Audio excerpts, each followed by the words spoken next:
And we pray, put an ear to their prayers. Lord, salamat po sa buhay nila. Kaya, Panginoon, kayo na po ang bahala sa kanila. We love you and you bless them as well. In the name of Jesus.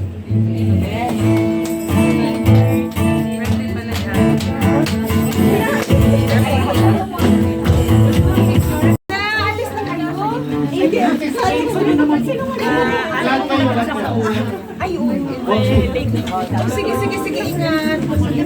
Po, ano po natin? Dear Father, once again, salamat po sa pagkakataong ito that we could celebrate again another goodness of yours into the life of my brother and sister, so Lord.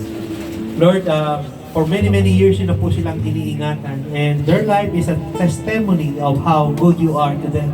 Yes. And we're praying that more birthdays to come na magtataas po ng pangalan mo sa buhay nila.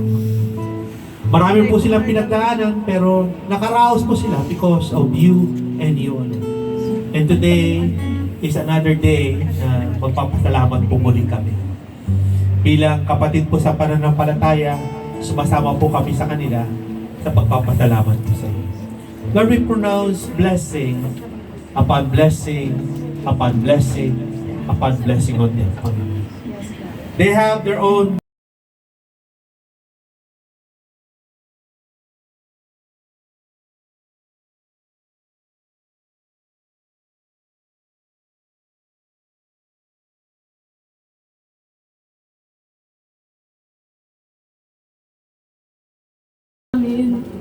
Although nga, mga pasaway kami.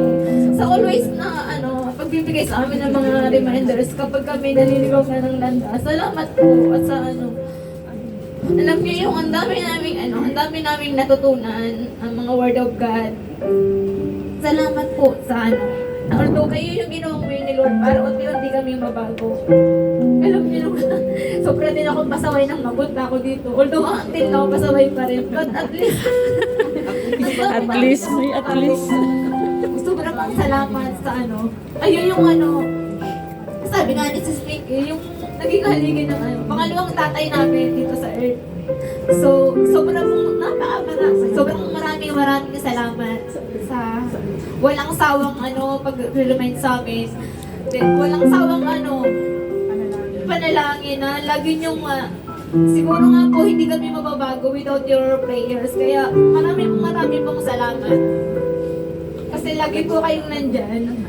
Although alam ko po na marami din kayong pinagdadaanan, pero lagi niyo po kami inuuna. Salamat po ng marami. And Happy Father's Day po. Father's Day. Happy Father's Day.